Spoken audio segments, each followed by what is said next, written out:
The cemetery had never been a place that frightened me. On the contrary, there was something deeply quiet and almost comforting in its rows of old gravestones, all resting beneath the shade of century-old trees. I used to go there occasionally, more to reflect and find some peace. But that afternoon, everything changed. I arrived at the end of the day, as the sun was already setting and the shadows were beginning to stretch. The air was heavy, and a light breeze rustled the fallen leaves on the ground, creating a soft sound that blended into the quiet surroundings. I passed through the iron gates, which creaked as usual, and headed toward the grave of a friend I often visited whenever the ache of missing him grew too strong. As I approached, a strange noise caught my attention. It was faint, almost imperceptible at first, like a rustling coming from the ground. I thought it might be some small animal or just the wind moving the loose dirt, but the sound persisted. I stopped for a moment, trying to focus. The noise seemed to be coming from deeper, from the earth. I crouched down, trying to listen more closely. The sound was clearer now. It was like scratching, something scraping against the soil. My stomach churned. The first thought that came to mind was that maybe something was trapped underground, an animal frantically digging. But as the noise continued, I began to realize it was more rhythmic, almost intentional. I stood up, looking around, trying to convince myself I was imagining things. The cemetery was empty, as it always was. No sign of other people, no movement. Everything remained quiet, but the sound persisted, now closer. It was as if something was digging from inside one of the graves. I swallowed hard, feeling the tension rise in my chest. It didn't make sense. The idea of something moving beneath the ground. It was irrational. Maybe it was just the wind or the earth settling. But the sound was so distinct, so deliberate. It sounded human. I hesitantly walked toward one of the graves nearest to where the sound was coming from. It was an old grave, the headstone worn by time. The flowers around it were wilted, and the soil appeared undisturbed. But the sound continued. My heart began to race as I got closer, and the air around me felt heavier. The noise was now unmistakable. A rhythmic scratching, coming from beneath the ground. Every instinct screamed at me to leave, but something kept me rooted to the spot. I stood there, frozen, listening to that unnerving sound. The thought that something was moving under the soil was absurd, yet I couldn't shake the feeling. Each scratch, each thud, seemed to get closer to the surface. Then the sound changed. From soft scratching, it grew into something deeper, more intense. It was as if someone was pounding against the lid of a coffin, trying to escape. The noise echoed in my mind, and suddenly, the silence around the cemetery became even more oppressive. The shadows of the trees lengthened, and the wind seemed to vanish entirely.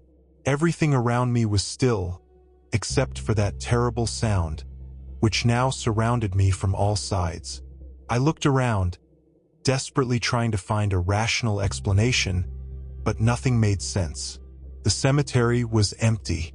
There was no one there to create that sound, and the wind couldn't explain something so clear, so insistent. Sweat dripped down my temples as panic began to overtake me. I was alone, surrounded by graves, and something, or someone, seemed to be trying to escape from one of them. Taking a few steps back, I heard the sound grow even louder, as if it were following me, as if whatever was beneath the ground knew I was listening. Every fiber of my being screamed at me to run, but my legs were paralyzed. The noise was deafening now, a series of frantic bangs and scratches, echoing from every direction. In a final act of courage, or perhaps desperation, I turned and ran. I ran as fast as my legs could carry me, without looking back. The sound seemed to chase me, echoing between the gravestones, as if it were following me. My feet pounded against the dirt, and my breathing became labored, but the noise, The noise was still there, keeping pace with me.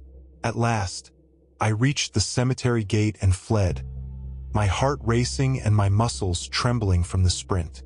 I paused for a moment outside, trying to catch my breath, and then I looked back. Everything was silent. The cemetery, now at a distance, seemed as calm and serene as ever. The wind had returned, gently swaying the trees, and the sound had disappeared completely. It was as if it had never existed. I left as quickly as I could, without looking back again. And to this day, that afternoon haunts me. The sound, those knocks and scratches from beneath the earth, still echo in my mind whenever I think about the cemetery. I never found out what it was, and I don't want to know. But one thing is certain.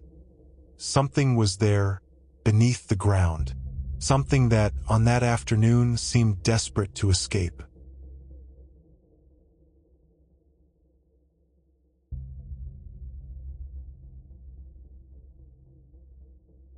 I've always been someone who dealt with the pain of loss in a contained way. When my mother passed away years ago, something inside me broke, but I was never able to fully express the depth of my grief. Visiting her grave at the cemetery became my way of staying connected, a silent ritual that allowed me to keep her memory alive.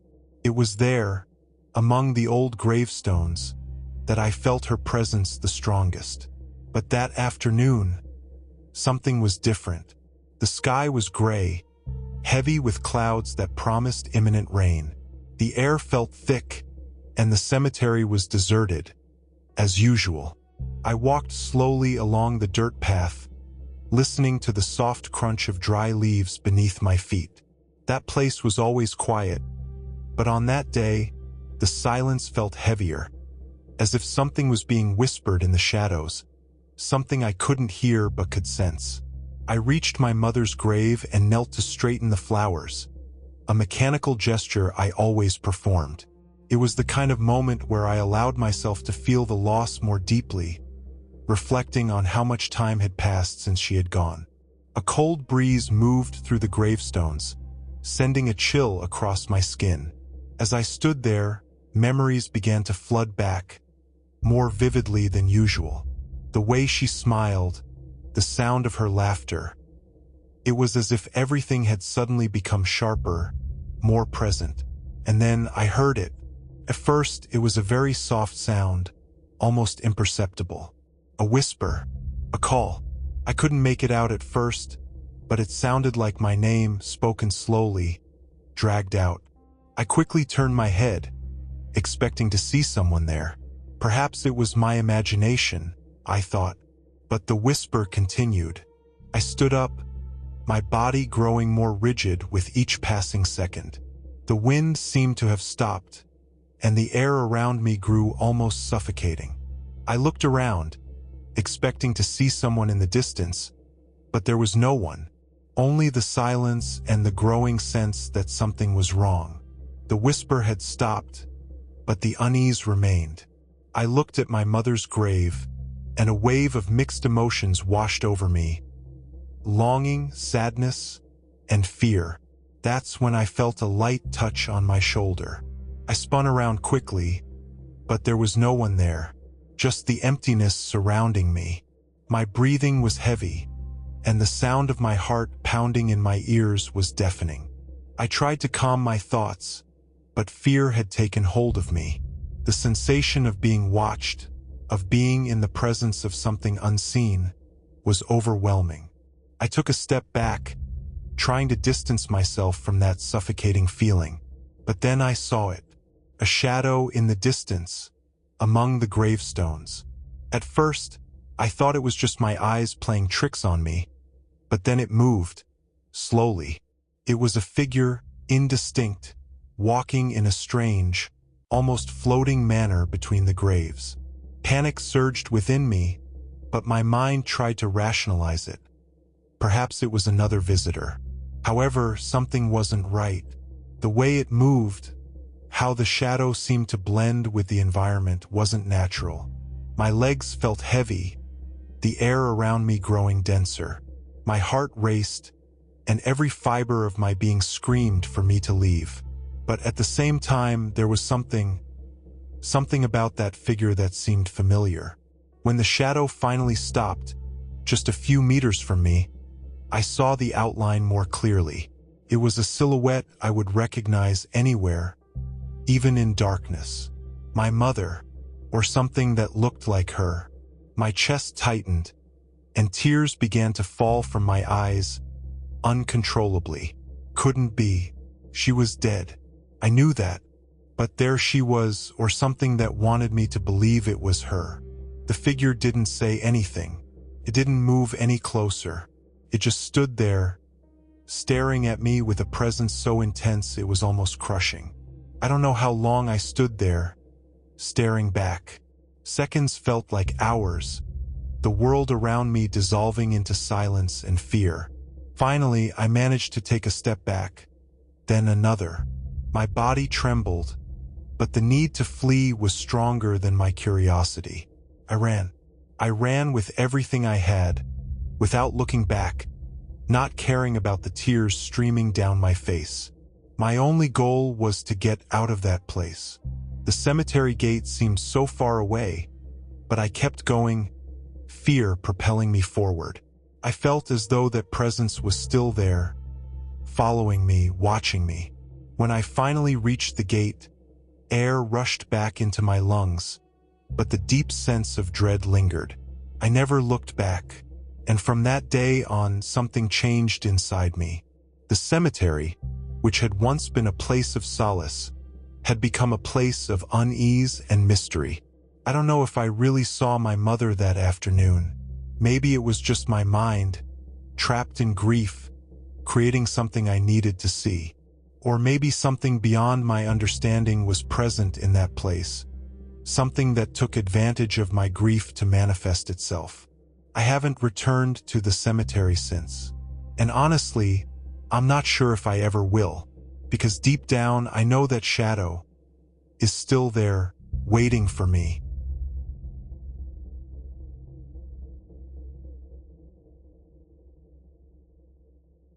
Working the night shift as a security guard never really bothered me. I've always been a solitary person, accustomed to the silence and calm of the late hours. But the night shift at the cemetery was a little different. There was something about the atmosphere in that place that made the air feel denser, the shadows deeper, as if time moved differently among the gravestones and tombs.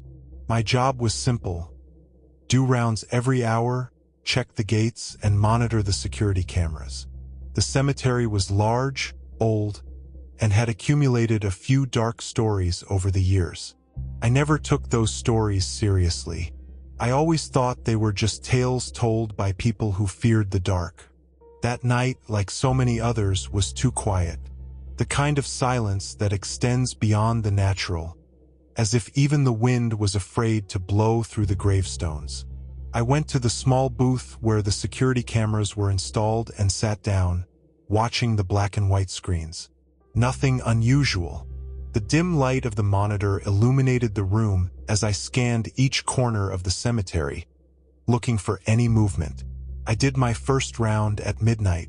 The air was cold, and my boots made muffled sounds on the dirt path. Nothing but the sound of my own footsteps echoed through the place. I walked slowly, as I always did, checking each section. The cemetery looked like a sea of shadows, with ancient trees casting dark forms all along the path. Everything was normal until I reached the oldest section, where the tombstones were more worn by time. I stopped for a moment, feeling a strange sensation, like I was being watched. I looked around, but saw nothing but moss-covered headstones and the moonlight reflecting off the stones. I kept walking, but the feeling didn't leave me.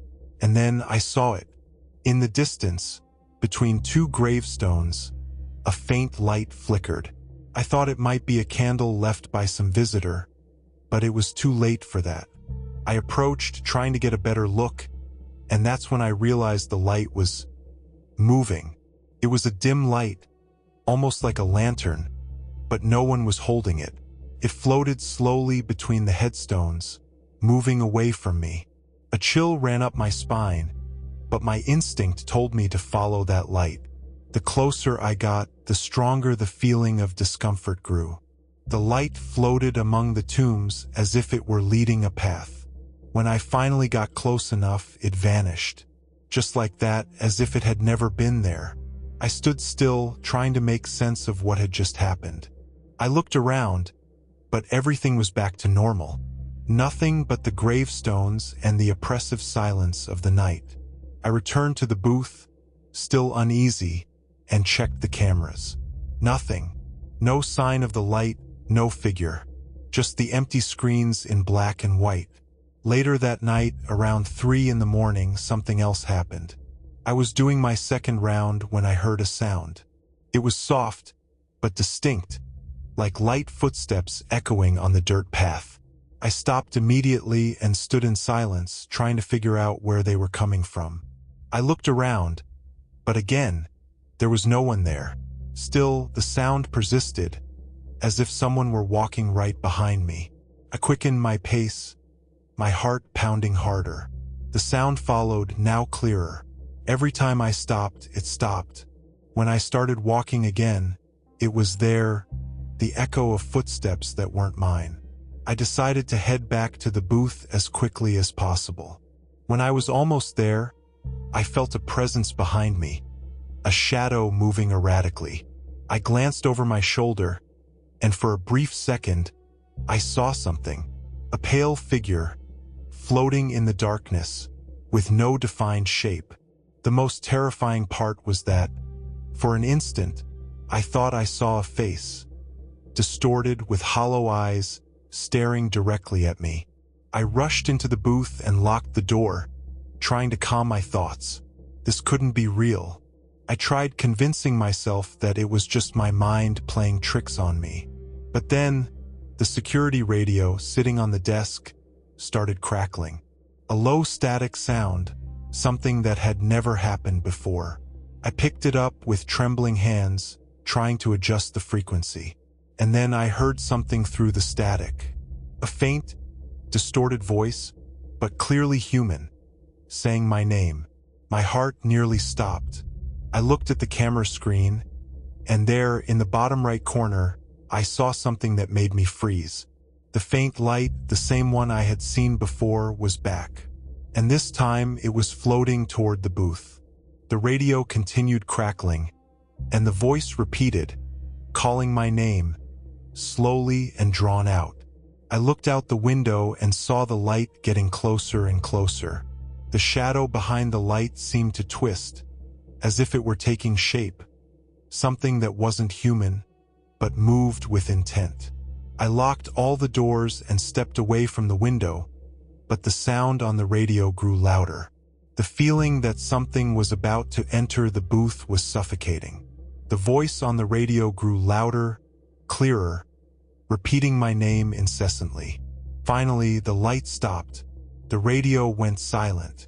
Everything returned to the deadly quiet that characterized the cemetery. I spent the rest of the night locked in the booth, too scared to go out for my final round. When morning finally came and the sun appeared, the tension inside me began to ease. But the memory of the light, the shadow, and the voice on the radio were still fresh in my mind. I never told anyone what happened that night. I don't know what that light was or what that presence was. But ever since then, something has changed in the cemetery. With every shift, I feel like it's still there, watching from afar, waiting for the right moment to come closer again.